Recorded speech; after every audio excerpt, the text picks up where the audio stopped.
Good morning and welcome to Brewing Happiness. Monday morning, back again.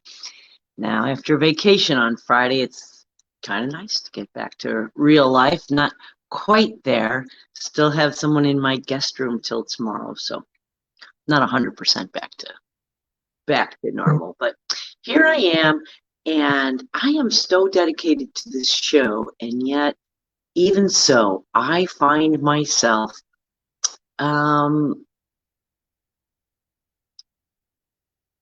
I find myself a little bit, discouraged, a little bit. Sometimes I start feeling like, oh, some days no one watches, right? Some days I think, what am I doing? Who wants to listen to me? Some days I just think, hmm, I, I, I'm not that smart. I don't have that much to say. So I suppose in any long-term endeavor, right, you start to have these kinds of doubts. It's really just not realistic to expect that you're going to keep the same level of enthusiasm, optimism, positivity, um, charge, right? It's just maybe not that realistic to expect that. Um, it's not hard. No, that's not going to work, is it? That hard to expect that you're going to keep that level of intensity all the time. And so it's unrealistic to kind of feel inspired 24/7. And yet this is a show about inspiration, about optimism, about positivity.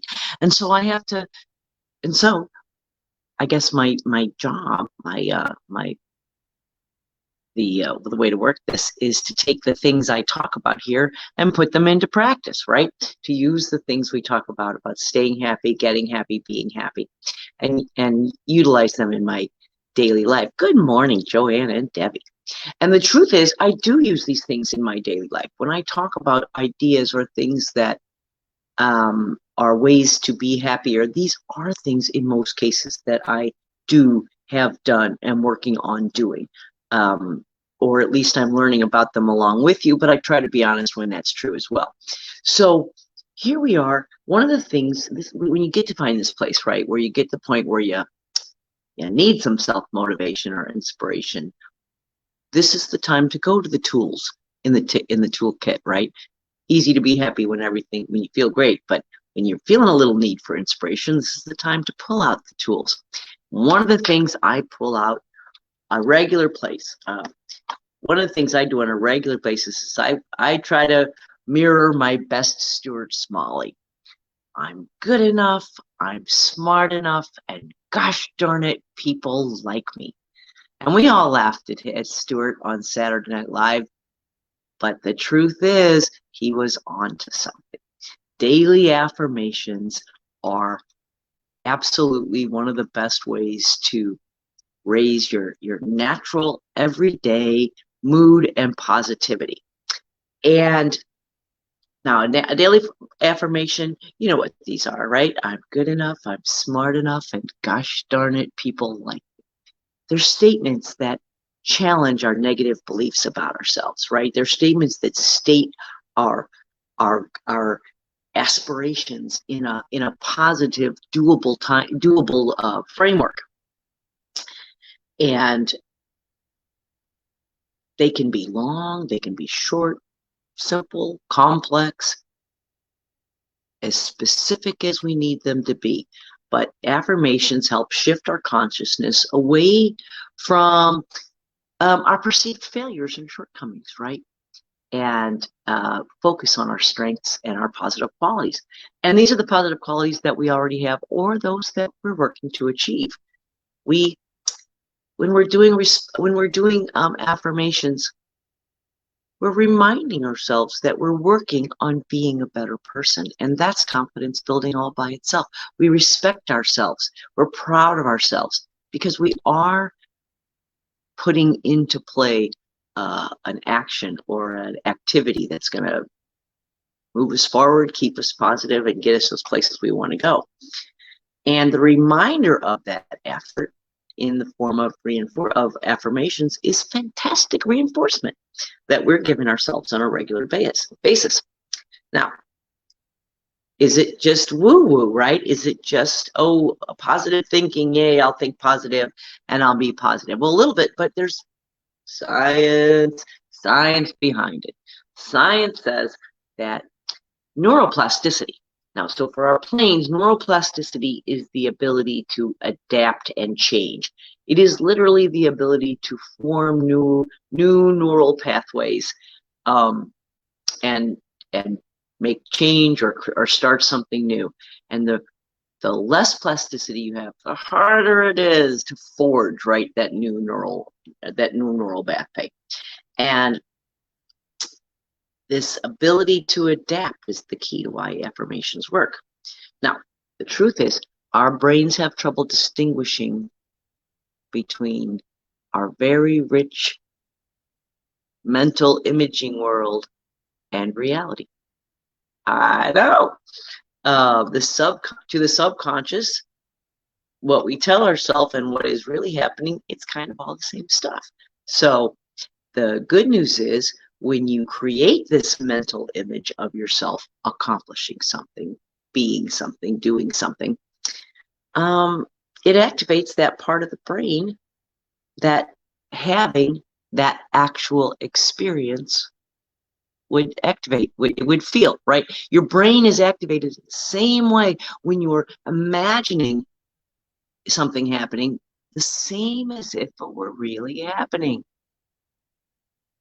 Powerful, right? So regular repetition of these statements of reinforcement or statements of affirmation convince your brain. And if you just say it one time, your brain's like, okay, maybe it happened. Say it twice, could have happened.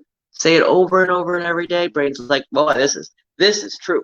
This is going on. So maybe you say, I'm terrible at interviews. You're worried about a big interview. I probably don't even have the qualifications. They're not going to hire me anyway. I'm not the right candidate for this job. Well, maybe you replace that with, I have all the necessary skills and and experience that they are looking for. I am the perfect candidate for this job. Even further, add, I am grateful.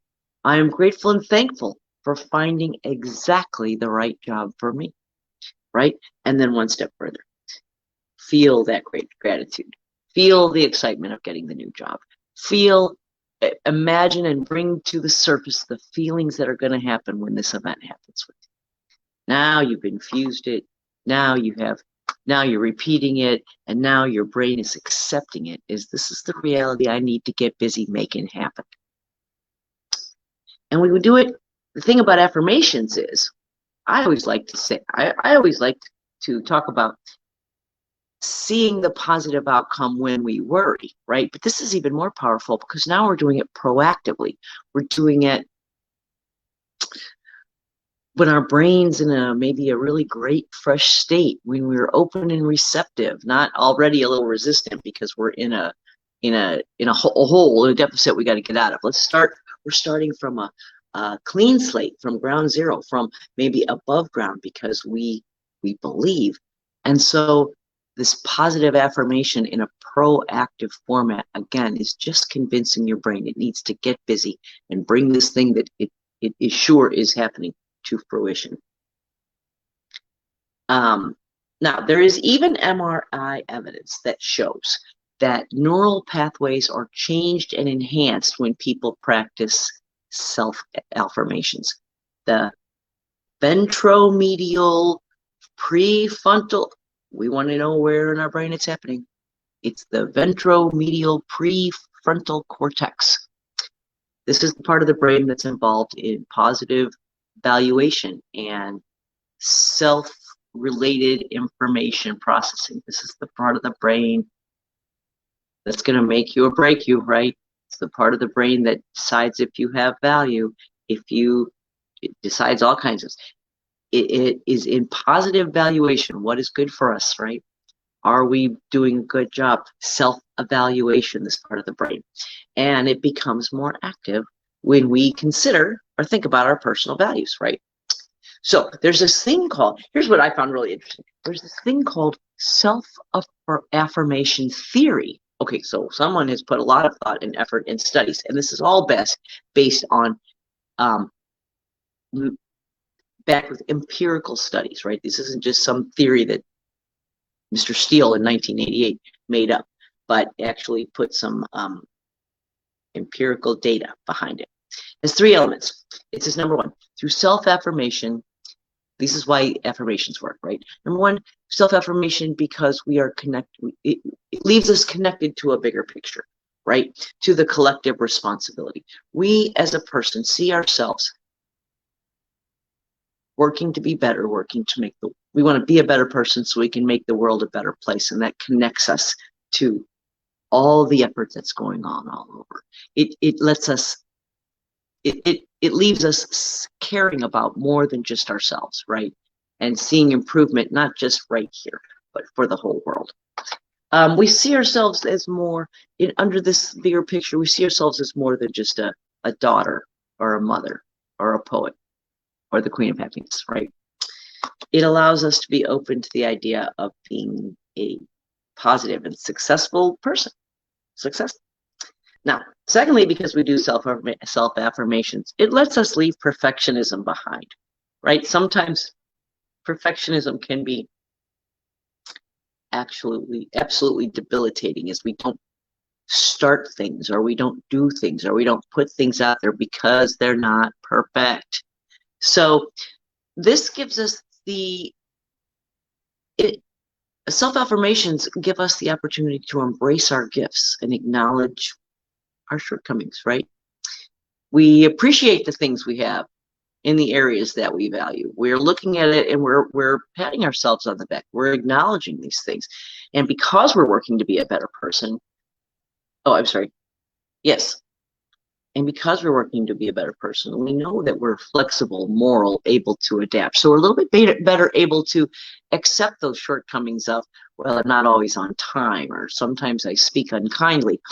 Fall into perspective when you're acknowledging the good things. And then lastly, we live in integrity, right? By living the values that we're working to implement. Let's face it, affirmations are great, but nothing works by just thinking about them alone. If you're not putting into action the gifts you're asking for, or the feelings or the changes you're working on, if those aren't coming into action in your life, the words themselves aren't going to hurt you. There's an unspoken, or maybe even spoken, right, acknowledgement that, yeah, some work involved here. We're back to that 4-letter word. We're back to that idea that practice. It's a skill you're going to develop. Or at least, if it's not work, it's at least action, right? You're putting into action the inspirations and the affirmations that you are currently talking about. We become our authentic selves by living, acting, thinking, aligning all of our values, all of our truths, and bringing them forward. And that's what affirmations are for, right? To allow you to bring those truths to reality, to the real world, out of your head into the world. And we're not just saying, you don't just say, I want to be a great grandma because I really love it when everybody tells me what a great grandma I am, right? No, I want to be a great grandma because I really want to have an impact in these young people's lives. That's the changes that can be made through. We want to act in ways consistent to our values. So you've tried affirmations and you've said, I tried those affirmations, Tina, and maybe they just didn't work for you. Or maybe they kind of work, or maybe they do work, but you just like them to work better. So let's talk about some ways I use affirmations, but I'm not as good with them or consistent as I like to be. So this list, when I did this list to talk about how to make affirmations work, I thought, I got to up my game on the affirmations, and maybe you want to too. So first, the idea is make them in the present, okay? As if they're already yours. The gift you're asking for is already yours. This is the point where we want to separate goals from affirmations, right? You want to act as if you've already succeeded. Act as if you have everything you are working to develop is already present in your life. It is. You're just trying to bring it to the surface, right? You're not kidding yourself. It is there. You just want to make sure you are finding it, you are feeling it, you are zeroing in on it. And remember, it's not a goal. A goal is something you are still working to achieve.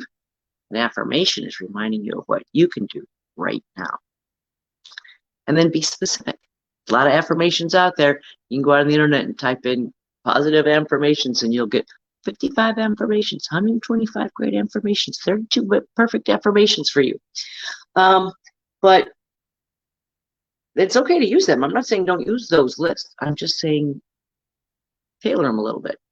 It doesn't sound like something you'd say. Make it into something that sounds like something you would say. If it's not exactly what you're trying to accomplish, tweak the words and make it exactly right for you. Maybe you are having trouble at work right now, right? Maybe work is a little difficult for you. So you want to put your own affirmation together that says, I have wonderful coworkers who make me feel loved and appreciated at work. And I am making a difference every day, right? That's what you want to have happen at work. So make an affirmation that suits exactly how you're feeling and what you want. Now, here's a 5-step process for making your affirmations work that, okay, Joanne says, it's got to be said how you say, to for your subconscious to recognize. Yes, that's what I'm saying. If you speak in some stilted language that's somebody else's words, your subconscious says, I don't know what you're reading, but, right? It's got to be you talking to you. So I'm kind of glib, right? I'm a little disrespectful. My affirmations sound like me, right? But here's a 5-step process to make your affirmations even more powerful. I thought this was really a great idea when I read this. Number 1 is make a list of what you think are your negative qualities. I hate this part. Write down everything you've ever doubted about yourself. Include things maybe that others have said about you, right? Little things you've heard. Now, don't judge. You're not going to judge if these things are accurate or not. I feel like this, and it doesn't matter if it's true or not right now. We're just going for feelings, right? You are human, and so you have flaws. Simple as it can be. There's no two ways around that. So just embrace them, right? Just embrace those flaws and start writing them and acknowledge them. Look for themes. Look for themes in your list of things that you're not proud about, right? Maybe there's a theme like I'm not worthy, or I'm always the one at fault, right? Now, look at your list. This is a really unfun part of this exercise, and I totally admit that, but it's going to get fun later. Now, think about where in your body each statement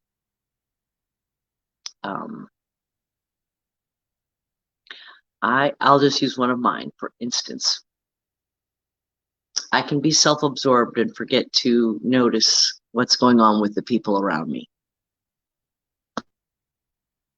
Now, I felt that in my gut. I'm just going to tell you, when I said those words, my gut clenched up. Put your hand where you feel that feeling. Sometimes when you say things, you're going to feel it in your heart. Sometimes you're going to feel it on your head. I don't know how to describe this, but you'll know the feel. This is one of those things, I can't give it to you, but you're going to know it when you feel it, right? We'll make a little note behind each one of these negative things. Where in your body do you feel this? Okay. Now, take each one of those flaws that you wrote down and write a positive statement. So I said, I sometimes am self-absorbed and don't really pay attention or not empathetic to the people that are right around me. So I could change that by saying something like, I am totally aware of my surroundings and I am tuned in to the needs, to the feelings, and to the emotions of everyone around me. You get it, right? We're just going to flip it. Maybe if you had the I'm not worthy theme, you might write yourself an affirmation around being worthy. I am remarkable and cherished. What are you trying? You want more love in your life? I am loved, cherished, and there are so many people in my life who lift me up and make me positive and keep me happy. Now, here's the next hard part. Say them out loud, 5 minutes a day, 3 times a day. Tina, that's a lot. 5 minutes. Do you know how long 5 minutes is? I do. It is a long time. Set the timer because it's hard to do. So you need to set the timer. And I don't know, finding 5 minutes of uninterrupted time is kind of a challenge sometimes. But again, remember, you say it to yourself once in the morning, I am worthy, I am adored and cherished. And your brain's like, meh, okay. But say it for 5 minutes, 3 times a day. And if your brain isn't like, okay, okay, okay, right? Now, if you, okay, so you're going to do it 3 times a day, morning, lunch, and evening. You know, you don't want to do it 15 minutes in the morning, right? You want to spread this out. Or now the best place to do this is looking in the mirror, looking your eyeballs, eyeball to eyeball, right? Or you might write it out. You might write it down while you're saying it. There's a lot of studies that the kinesthetic activity of writing is a big enforcer. It really locks things down inside. So it really sends the message home. And then you can notice over time, does that writing change? Do you see the writing change as the affirmations sink in, sink in, sink in? And then I'm going to just note that 5 minutes is an enormously long time to do anything. And if your affirmation isn't that long, you're saying it a lot. So maybe you start off the first time if that just seems overwhelming to you. And by the way, it does to me. Sitting down for 5 minutes and just saying, I am beloved and cherished, or whatever, over and over and over again, sounds daunting to me. So one of the suggestions was start with saying it 10 times. Even if it doesn't last 5 minutes, just start with saying it 10 times, each time for 3 times a day. Then the next day, say it 11 times. Then the next day, say it 12 times, until you work up to the 5 minutes. This is for those of us in affirmation training, right? And then step 4,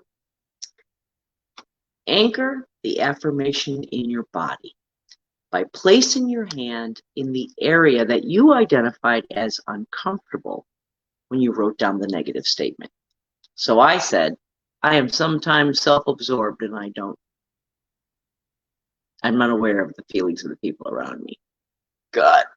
So to do my affirmation, I put my hand on my gut and I say, I am 100% present and aware of the emotions and the feelings of the people around, right?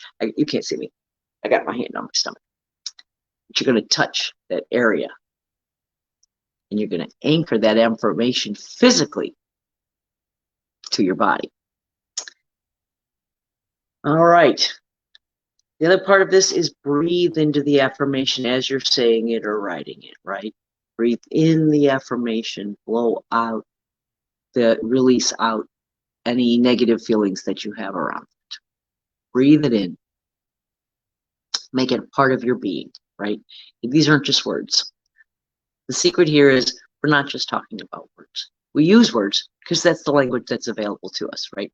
Because abstract thoughts in the ether of your brain cannot take as specific action as when they are forced to come out and be articulated in the form of sentences and ideas that anyone can understand. Out of the ether into reality, right? That's what we're taking. Feelings in miasma into reality. That's the job of the affirmations, right? And then number 5.